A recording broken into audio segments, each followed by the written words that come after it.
What's up, everyone? I am here with a very special guest. I'm joined by B, all the way from Germany. And B is the founder of ManifestingSquad.com. So you can go there and check out what she's up to. But I'm excited to have her here just for this casual conversation. We just recorded 2 episodes of 10 Minute Mindset. And now we're here just to kind of have a conversation and sew things up and see what came up during the podcast. B, what's up? Great. Thank you for having me again. Yeah, this is so much fun. I love just, sitting back, relaxing, and having this little chat. Let's talk a little bit about, on the podcast, we talked a lot about your story, and we talked about how you've kind of chased happiness. That was, that's your thing. And you walked away from a corporate job, you walked away from a 7-figure business that you built, and now you've built another successful business all based on you doing what you want to do and being happy. How do you define happiness?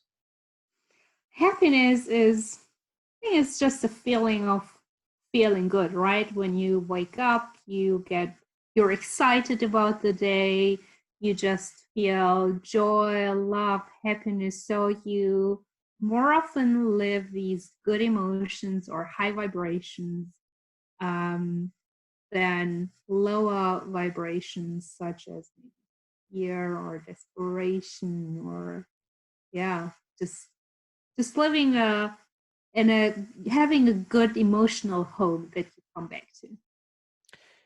And yeah, I think it's super important that everyone defines happiness for themselves and knows what that looks like, because then, if you don't know what makes you happy or what you're passionate about or where you're, want to move towards, it's very hard to gauge, where you are in life and find. And of course, we're talking about finding fulfillment, right? That's the ultimate, is being able to utilize your zone of genius or your own talents to create a positive impact in the world, but simultaneously have that process lead to fulfillment and happiness in your own life. When you can create fulfillment and happiness from giving back to others, I think that's where the real magic is. Yeah, for sure. And fulfillment looks very different for everybody else, right? For some people, is maybe helping out in church or being a doctor or building a business that helps other people. So fulfillment can look very different to everybody.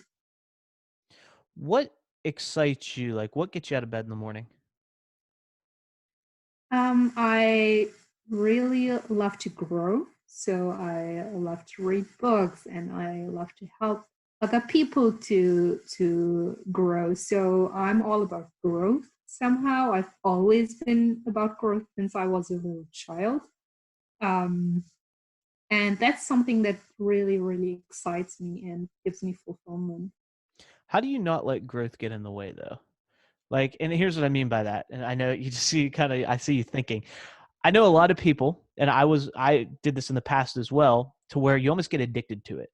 You read all the books, you go to all the events, you watch all the YouTube videos, you take all the courses, but then, there comes a time where you have to take that growth and apply it, right?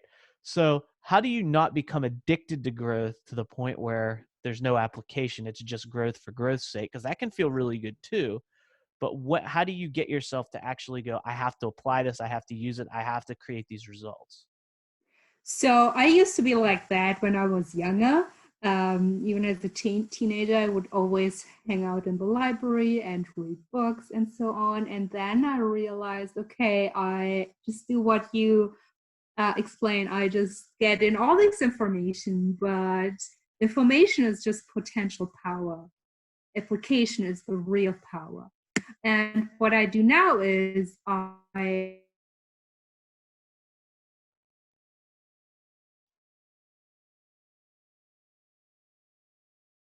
apply it for some time. And only when I applied it and it became natural to me, I go and move on to the next thing that I learned from the book and apply. Yeah, application is really the key. And I think that's what makes a great coach. We talked about that on the podcast. I think that, a great coach isn't, I think a lot of us in the field, or if you're in around the coaching space, there's a fine line between teacher and coach. And I think a good coach is a teacher, but a good teacher isn't necessarily a coach. And here's what I mean by that. I think teachers can teach you information. They present information. You can learn the skill set. Whether you apply it or not is up to you, but they teach it to you, right? Very important thing, but it's different. A coach, I think, specializes more in application. Now, they may have to teach first so that you then have the skill, but just teaching in and of itself as a coach doesn't really get results. The results come from the application, which leads to the transformation. So I think that there's a line there that if you're growing, that's great because all coaches should be growing all the time. But whether you're a coach, consultant, whatever it may be, but you have to figure out how can I help people apply and really take the action so that they get the results. Yeah, so and this is where also communication comes into place, right? So our goal now is not just collecting information, but really getting people to have these transformations in their lives. And then you need to be able to communicate and to present what you offer, what you want them to do in a certain way so that they listen. And there is not just one way to do it because everybody's different. And then it's important to have emotional intelligence and see where people to what input people react to. When you left your corporate job and you started at your first business, which you built to 7 figures before you became, went into your coach into Manifesting Squad full time, what do you think was the most important skill that allowed you to go from startup to 7 figures? I think my strength is definitely growth, that I am very self-reflected, and um, that I see what I need to do different. So I'm not the smartest person. I don't have like the best skill set. I'm not great at operations or anything like that. But what I do have, and I is really having a growth mindset where I think about myself, I reflect, and then I see what are things that I need to work on in order to get to the next level. Can you share one example of something maybe that you noticed in that journey and you made that change and it made a big difference? Yeah, for sure. So I was really, really bad at processes. So everything was um, just it was really hard for me to manage because especially when things grow, right, you need to have great processes, otherwise you just everything grows and you are not able to manage it. But I realized I didn't necessarily know I'm bad at processes, but I realized there's a ceiling that where I cannot get to the next level. I need to break through that wall. So I started to research and I started to read books, and then I started to read the book The E-Myth, which is a really great book about why you need processes and how you can set them up.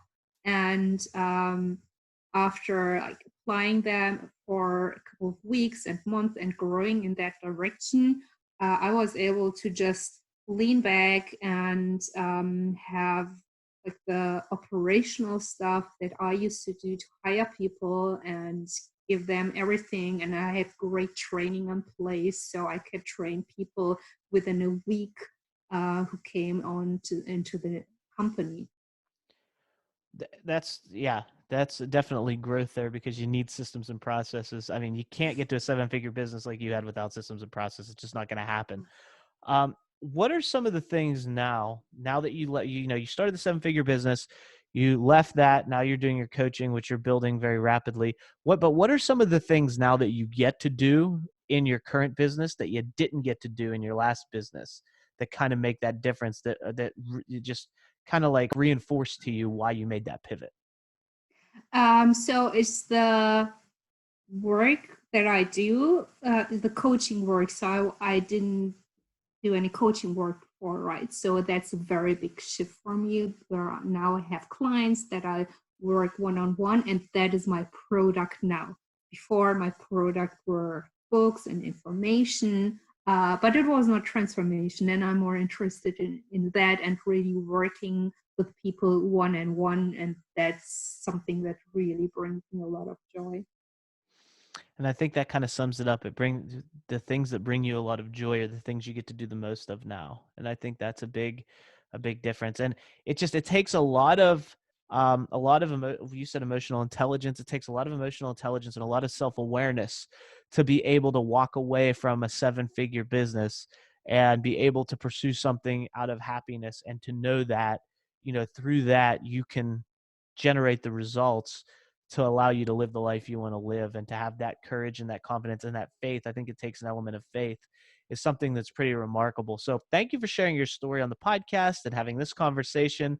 I appreciate it. And let's talk again soon. Yeah, thank you again for having me. It was great.